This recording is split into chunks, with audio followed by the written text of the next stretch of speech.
Coucou les copains, je vous retrouve encore aujourd'hui pour vous faire un nouvel update lecture. Aujourd'hui je dois vous parler de mes 6 dernières lectures. C'est parti. Et du coup là où je m'étais arrêtée, j'ai l'impression que c'était il y a hyper longtemps, mais bon, voilà. J'ai lu King of Scars de Leigh Bardugo, donc je vais essayer de répondre rapidement à la plupart de vos questions. Genre vous êtes énormément à me poser cette question. King of Scars de Leigh Bardugo, ça fait partie du Grishaverse, donc vous savez tous les livres Grisha, Shadow and Bone, Six of Crows, et donc sur lesquels sont basées la série de Shadow and Bone sur Netflix. Peut-être que vous l'avez vu, je pense que de toute façon si vous connaissez ma chaîne vous connaissez. J'ai pas de collier, it's very weird. Donc j'étais en train de parler du coup de l'ordre pour lire les livres du Grishaverse de Leigh Bardugo parce que je sais que vous êtes beaucoup à vous poser la question. Pour vous répondre rapidement, vous pouvez lire Six of Crows et Shadow and Bone indépendamment l'un de l'autre. C'est juste que ce qui se passe dans Six of Crows se passe après les événements de Shadow and Bone, donc ça peut vous spoiler un tout petit peu la fin de Shadow and Bone, mais en soi vous pouvez vraiment les lire indépendamment l'un de l'autre. Vous pouvez lire Six of Crows avant de lire Shadow and Bone. Beaucoup de monde l'ont fait. Pour ce qui en est de King of Scars, je vous conseille fortement d'avoir lu au moins Shadow and Bone pour lire King of Scars. Ne le lisez surtout pas en premier, vous comprendrez rien, ça servira à rien. Et je vous conseille surtout d'avoir lu et les Six of Crows et les Shadow and Bone. Si vous n'avez pas lu Six of Crows, que vous avez lu que Shadow and Bone, ça va vous spoiler des gros événements de Six of Crows. Et si vous n'avez pas lu la saga de Shadow and Bone, vous allez pas comprendre qui sont les personnages et tout et les trucs. Dans King of Scars, on suit Nikolai du coup, qui est un personnage de la saga Grisha. Si vous me connaissez, vous savez que genre le Grishaverse, c'est un peu mon univers préféré. Il me semble que j'ai mis 4 étoiles. J'ai trop kiffé mon expérience. Je sais que ce livre aussi a un peu plus des avis mitigés. À sa sortie, les gens avaient beaucoup d'attentes parce que le dernier livre dans ce monde qui était sorti c'était Crooked Kingdom et que c'est littéralement le meilleur livre au monde. En sachant que là il était sorti genre en 2018, ça faisait pas mal de temps, je savais à quoi m'attendre avec celui-ci, j'avais entendu tous les avis. Et du coup en plus comme j'étais vraiment en gueule de bois de la série et de ce monde et que j'avais une seule chose en tête, c'était vraiment cet univers, ça m'a fait tellement du bien de retourner dedans, j'ai tellement aimé retrouver Nina, c'était trop bien, genre vraiment j'ai trop kiffé. Et j'ai vraiment trop kiffé ma lecture, j'ai trop aimé retrouver mes personnages que j'aime tant, genre là c'était retrouver Nina, genre mon personnage préféré de tous les temps, et mon chat qui vient de sauter dans mon lit, c'est pour ça que la vidéo et retrouver Nikolai, faut que j'aille encore ouvrir la porte à mon chat, j'en ai un peu marre, mais bon, quand faut y aller, faut y aller. Voilà, on est sous le point de vue de en gros Nikolai, Zoya et Nina. Après un autre truc que j'ai à reprocher, c'est que je déteste ce genre de fin. Je vais pas en dire plus parce que j'ai pas envie de vous gâcher la fin, donc ne vous inquiétez pas, je vais pas vous en dire plus, mais je sais que si vous l'avez lu, ce type de fin vraiment en particulier, c'est le genre de fin qui me frustre énormément, genre vraiment ça me provoque une frustration énorme chez moi. C'est le genre de fin qu'on voit beaucoup passer dans les séries, genre les fins de saison, je veux dire des séries dans lesquelles il y a beaucoup de saisons comme ça, vous saurez pas de quelle saison je parle. The Originals, The Vampire Diaries. Je sais que quand je l'ai regardé quand j'étais au collège et qu'il y avait ce genre de fin, c'était le truc qui me frustrait le plus au monde. Et là ça me frustre vraiment énormément, genre je trouve ça vraiment frustrant. Ça fait 10 000 fois que je dis frustrant. En tout cas j'ai hâte de voir pour le tome 2 parce que je sais que c'est celui qui a le plus plu. J'ai vraiment trop hâte de lire le tome 2. Mais j'ai peur aussi parce que je veux pas que ce soit fini, donc je vais le repousser encore, je sais pas pour combien de temps, mais il est là. Il m'attend, vous le voyez pas mais il est là. Et aussi les chapitres avec Zoya et Nikolai, genre de la deuxième partie. Vous voyez là, je sais pas si vous allez voir mais genre c'est séparé au milieu par une deuxième partie, genre vraiment pile au milieu. Right here. Et encore mon chat qui saute sur le lit. Et genre ces moments là avec Zoya et Nikolai où ils sont at the end of the world, c'est un peu genre, j'ai trouvé ça un peu vite ennuyant et long, genre ça m'a pas vraiment gardé en haleine et que j'avais envie qu'ils sortent de cette situation et tout parce que je trouvais ça un peu chiant. Et du coup pour petit update, après j'ai aussi reçu, je vais vous le dire là maintenant du coup, Lives of Saints qui est le livre dans lequel il y a toutes les... Vous savez le livre qui est dans Grisha où il y a un peu tous les saints, les histoires des saints. Du coup j'en ai lu la moitié je crois, je vous en parlerai plus quand j'ai terminé mais je trouve ça incroyable. Vraiment Leigh Bardugo a toute mon admiration. Donc après avoir lu King of Scars, j'ai lu quelques nouvelles là-dedans. C'est pas vraiment des nouvelles, c'est genre des légendes. Dans Lives of Saints, so yeah. Ensuite je vais passer vraiment très rapidement sur celui-ci parce que j'ai toute une vidéo consacrée à ce livre. Mais du coup j'ai lu The Song of Achilles de Madeline Miller, donc en français qui est le chant d'Achille, voilà. D'ailleurs King of Scars aussi ça a été traduit sous le même titre et celui-là c'est le chant d'Achille. J'ai toute ma vidéo 24 Hour Readathon sur ma chaîne que vous pouvez aller voir dans lequel je lis en une journée The Song of Achilles où vous avez mon avis etc. Il me semble que j'ai mis 3 étoiles, j'ai pas été transcendée, j'ai pas pleuré, c'était cool, c'était une bonne lecture, je pense que c'était une très mauvaise idée de me lancer de le lire en une journée, j'aurais dû le lire en une semaine et j'aurais beaucoup plus aimé. C'est pas grave, je le relirai, peut-être que ça ira mieux. Voilà. Allez voir mon 24 Hour Readathon because it was fun. Et ensuite pour le book club avec les filles, si vous savez pas, je tiens un book club avec Elisa, Tara et Juliette et tous les 2 mois on lit un nouveau livre. Mais du coup là on avait choisi Little Fires Everywhere de Celeste Ng. Mon édition est vraiment giga grande et d'ailleurs c'est pas du tout l'édition que je voulais, mais l'autre je la trouvais pas, donc j'ai trouvé celle-ci sur Vinted et je l'ai achetée sur Vinted et elle est très grande. Et qui est traduite en français pas par Petit Feu Partout, c'est pas celle-ci, par La Saison des Feux. Je crois que là il y a que un livre que j'ai lu qui est pas traduit en français, donc c'est plutôt cool. Si vous voulez plus mon avis, je vous invite à aller voir le live qui était sur la chaîne de Juliette que je mettrai dans la barre d'infos et dans le petit i. Mais j'ai énormément aimé ce livre, j'ai mis 4 voire 5 étoiles, je me demande si j'ai pas mis 5 étoiles. En gros ce livre c'est un mystère, c'est de la fiction littéraire sous fond de mystère j'ai envie de dire. Moi je pensais que ça allait être un thriller. En gros je sais pas comment vraiment le résumer, mais en gros ça se passe dans les quartiers riches d'une ville américaine, genre dans les... Comment ça s'appelle en français, les suburbs, les quartiers de riches quoi. En gros on suit 2 familles, on suit une famille d'enfants riches où il y a 4 enfants, les parents etc. Et la famille de Mia qui sont plus modestes, qui louent leur appartement à la famille de riches et ils créent un lien entre eux avec les enfants etc. C'est un peu genre l'étude des...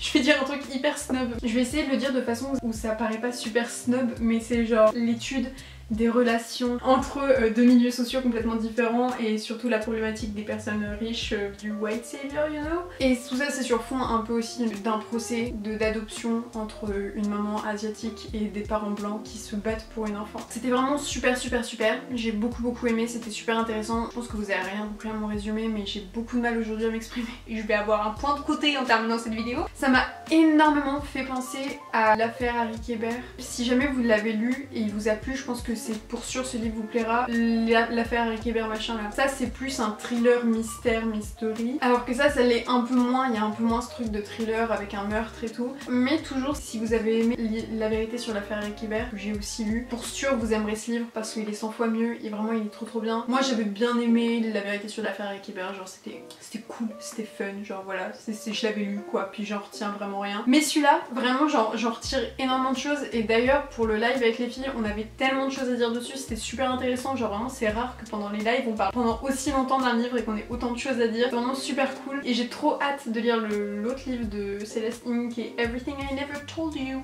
Trop hâte. À ce moment-là, je sentais que j'avais pas trop envie de lire en physique et du coup j'ai pris un mois gratuit Scribd et j'avais vraiment envie de faire du crochet. Du coup j'avais envie d'écouter un livre audio pour faire du crochet et j'avais pas forcément envie de lire en physique. Et comme j'avais dans ma pile à lire de City of Lost Souls, donc qui est le tome 5 de Mortal Instruments de Cassandra Clare, je me suis dit pourquoi pas le lire en livre audio parce que c'est le genre de livre, ça me dérange pas de pas les lire en physique. Donc du coup je l'ai lu en livre audio sur Scribd et comment vous dire cette expérience. Le monde des Shadowhunters, si vous connaissez pas, c'est un monde young adulte dans lequel il y a énormément de livres, il y a plus de 15 livres là qui sont sortis, qui sont très connus. Je sais pas si vous connaissez, je pense que la plupart d'entre vous connaissent, mais c'est un monde en gros dans lequel toutes les légendes sont vraies et donc il y a tout, il y a les vampires existent, les loups-garous existent, les fées, les humains sont pas au courant, mais justement parce qu'il y a des êtres qui s'appellent les Shadowhunters et qui sont donc les chasseurs de démons en soi et qui sont là pour protéger le monde des humains. Ils appellent ça le Downworld, du coup le monde du bas.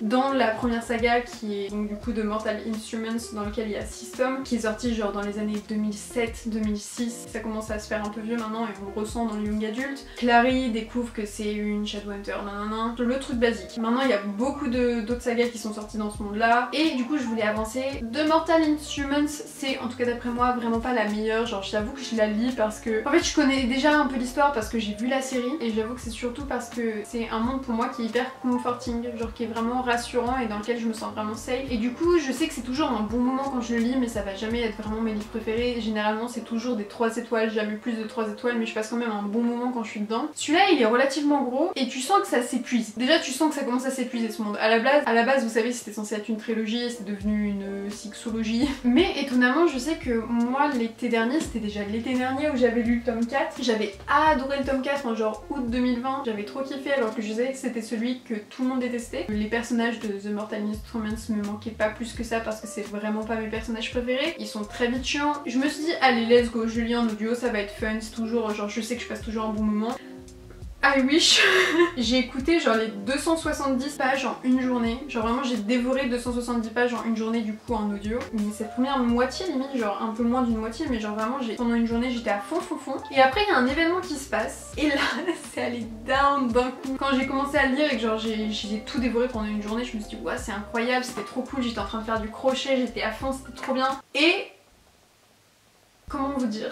C'est là où Clary s'est retrouvée avec son frère. Si vous connaissez cette saga, vous connaissez un peu la polémique de Cassandra Clare et du côté un peu incestueux dans son livre qui est plutôt récurrent. Si j'ai bien compris, de là où ça a commencé la polémique, c'est parce que à la base, avant d'être publié, The Mortal Instruments, c'était une fanfiction, je crois, de chez je sais plus exactement quoi, mais c'était censé être une fanfiction, dans lequel les frères et sœurs tombaient amoureux. Bon, il se trouve que si vous lisez The Mortal Instruments, c'est toujours présent, mais en fait on découvre qu'ils sont pas vraiment frères et sœurs. Donc c'est plus vraiment de l'inceste, mais quand même quand tu lis les livres, tu sens que même dans toutes ces sagas, moi du coup qui ai lu aussi la saga de The Infernal Devices, tu sens qu'il y a toujours un peu ce fond un peu bizarre entre les frères et sœurs que j'avais remarqué aussi dans The Infernal Devices. Il y a toujours ce truc du frère qui est maléfique, qui prend le dessus sur la sœur. Genre j'ai des souvenirs dans The Infernal Devices, des scènes où aussi du coup le frère est méchant et où il y avait des scènes où ils étaient vraiment très proches et le frère, tu sentais qu'il était menaçant par rapport à la sœur, enfin la sœur qui est le personnage principal. Et il y a des phrases genre vraiment courtes mais des phrases toujours un peu dérangeantes en mode il avait son visage très près de moi, genre je sentais son souffle sur ma bouche, vous savez des trucs qui généralement si c'est dans un autre contexte tu peux croire que c'est limite romantique.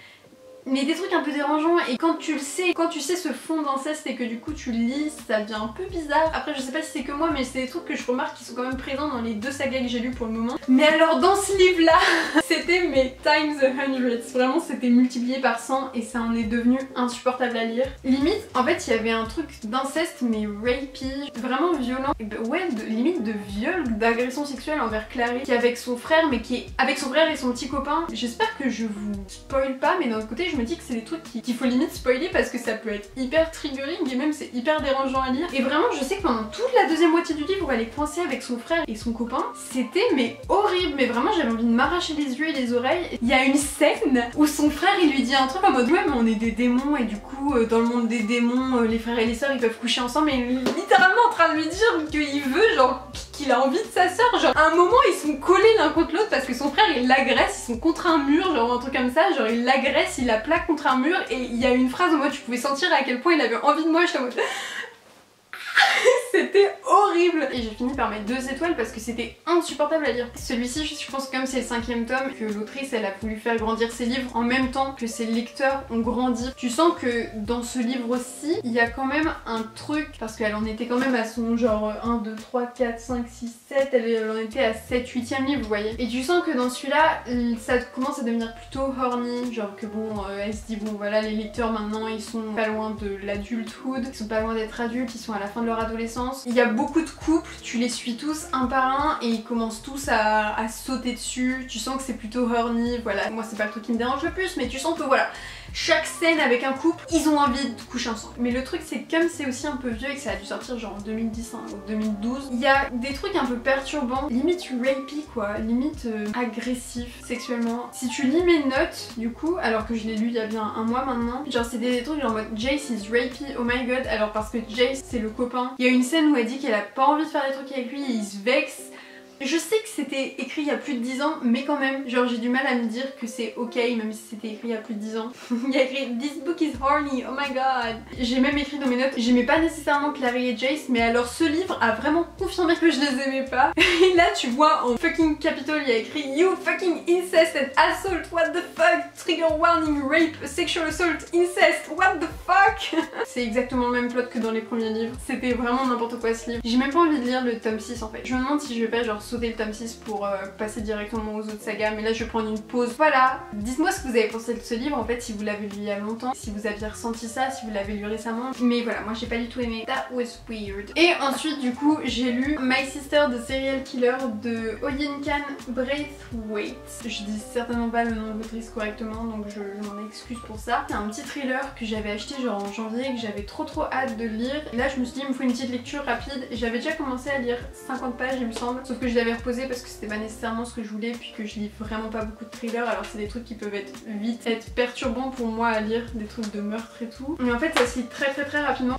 Déjà il est court, il fait genre 200 pages. Et en plus de ça c'est des chapitres de vraiment une page, genre qui se lisent vraiment très rapidement. Tu le dévores en fait. Dans ce moment on suit Korede dont la sœur est magnifique et aussi accessoirement tue tous ses petits copains. Et elle se retrouve donc à devoir aider sa sœur à se débarrasser de tous les corps de ses petits copains qu'elle tue. En gros jusqu'au jour où sa sœur commence à tomber amoureuse slash sortir avec le gars dont elle est elle-même amoureuse. D'un côté elle veut protéger sa sœur et elle veut pas que sa sœur soit découverte pour être une serial killeuse, mais elle veut pas non plus que sa sœur tue le mec dont elle est amoureuse. J'ai beaucoup aimé ma lecture, je pense que j'ai mis genre 4 étoiles, mais c'est en soi mon vrai premier thriller et j'ai beaucoup aimé. C'est un peu perturbant, genre c'est sûr que moi c'est pas le truc donc que j'ai l'habitude de lire. C'était un peu sociologique, je sais pas comment dire, mais c'était un peu une étude des personnages, pas que le plot en soi, mais c'était hyper intéressant d'aller dans des sujets un peu plus profonds comme par exemple le privilège de la beauté. C'était hyper intéressant de parler plus de ça. T'as toujours envie de savoir la suite et de savoir vraiment comment ça va se terminer, c'est surtout ça. Genre j'avais plein d'idées de comment ça pouvait se conclure et au final ça s'est absolument pas conclu dans aucune de mes idées que j'avais. Et ma dernière lecture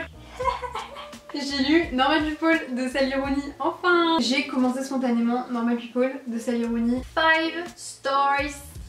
Si vous savez pas, Normal People c'est un livre qui a été adapté en série en 2020 il me semble. Je l'ai regardé vers fin 2020 et c'est devenu l'une de mes séries préférées de tous les temps. J'étais obsédée avec cette série qui m'a détruite et je savais qu'il y avait un livre qu'en fait je comptais pas lire, que ça m'intéressait pas spécialement, j'avais juste envie de voir la série parce qu'au final j'ai tellement été surprise par la série et par à quel point j'aimais que bah maintenant je voulais lire le livre quoi. J'y suis allée en sachant que les avis étaient mitigés mais aussi que les personnages me manquaient et que j'avais hâte d'y retourner. Donc pareil il a été traduit en français sous le même titre avec cette couverture. Dans ce livre on est en Irlande et on suit Connell et Marianne qui sont issus de milieux sociaux plutôt différents puisque Marianne vient d'un milieu très aisé et que la mère de Connell travaille pour la maison de Marianne. Mais au lycée Connell il est aimé par tout le monde, c'est un joueur de football, il est méga populaire, genre c'est un peu le mec cool. Et Marianne elle tout le monde la déteste, c'est la snob et disons qu'elle joue aussi un peu de ça parce qu'elle est pas là non plus pour être aimée. Et ensuite leur relation évolue à partir du lycée où ils se rapprochent et ils commencent à créer un vrai lien jusqu'à la fin de l'université, donc on les suit pendant toutes ces années et c'est absolument incroyable. Je pense que je trouve que c'est incroyable parce que c'est exactement le type d'histoire que j'aime. Il se passe pas grand chose mais c'est juste, tu suis juste des personnages, c'est vraiment une étude de personnages en profondeur, mais même pas des personnages mais juste de l'être humain. Déjà c'était super intéressant parce que en ayant vu la série c'était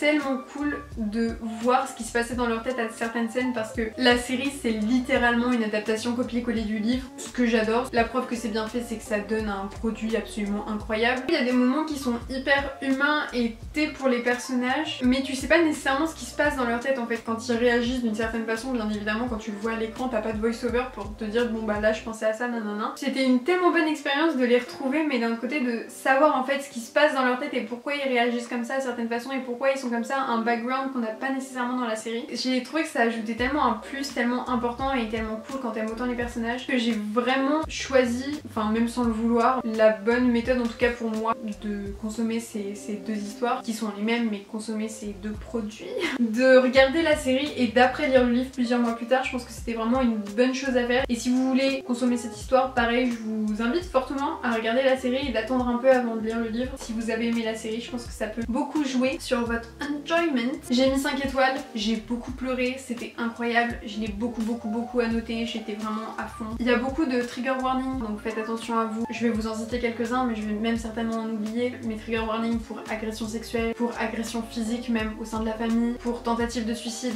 dépression, suicide d'un proche. C'est une histoire qui est très triste. Je sais pas, j'ai l'impression que ça prend vraiment toute l'expérience humaine. Je me retrouve énormément dans les personnages et dans l'histoire qui est racontée. Je trouve que le pouvoir de ce livre, c'est le pouvoir qu'on a à s'identifier dedans parce qu'au final, je pense que si tu t'y identifies pas, il n'y a pas trop moyen de l'aimer en fait. Je pense que c'est pour ça que les avis sont autant divisés. Et en plus de ça, moi, c'est exactement le type d'histoire que je rêve d'écrire et je trouve que la façon dont c'est écrit et la plume de Sally Rooney est absolument parfaite et c'est vraiment ce que j'aime quoi. Vraiment, si tu me demandes le genre de livre que j'aime, c'est ça. Et si tu me demandes ce que je veux écrire comme livre un jour, jour, c'est le livre que je vais écrire quoi, c'est ça que je vais écrire, c'est vraiment incroyable. Ouais, j'ai tellement aimé le fait qu'il n'y avait pas de quotations, les dialogues ils sont pas écrits avec des guillemets, genre en fait les dialogues ils sont écrits comme des phrases, genre faut juste savoir que c'est un dialogue, il n'y a pas de signe de dialogue en fait. Et ça j'ai trop aimé, genre je sais qu'il y a beaucoup de personnes que ça a beaucoup perturbé, mais moi j'ai vraiment trop aimé ce côté là, genre j'ai trouvé ça ajouté tellement, je sais pas pourquoi mais j'ai trop kiffé. Et je pense que le fait que j'avais vu la série ça m'a beaucoup aidé dans le fait d'aimer le livre. Je me suis rendu compte qu'il y avait des moments où ça pouvait vraiment se ressentir un peu de façon justement de par l'écriture un peu sec dans les sentiments et tout, que c'était un peu retranscrit d'une façon hyper sèche, ouais, et un peu genre je sais pas, l'écriture elle est sèche quoi, et pas forcément hyper lyrique tout le temps j'ai l'impression, et que du coup si t'as pas vu la série et que tu sais pas à quel point c'est fort en émotion, bah je pense que si tu lis juste le livre sans trop te mettre trop dedans ça peut paraître hyper sec je pense. Donc comme j'avais vu la série je savais à quel point c'était fort en émotion, alors des scènes qui pouvaient être écrites de façon hyper dry, bah moi je savais que c'était pas dry parce que j'avais le contexte de la scène de la série. Je ne fais aucun sens mais j'ai adoré Normal People, et si jamais ça vous intéresse s'il vous plaît lisez-le parce qu'il est ouf quoi. Donc voilà les copains, c'est tout pour cette vidéo, j'espère que cette vidéo vous aura un minimum plu, dites-moi ce que vous avez lu récemment. Sur ce, je vous embrasse et je vous dis à la prochaine pour une prochaine vidéo. Bisous guys, love you.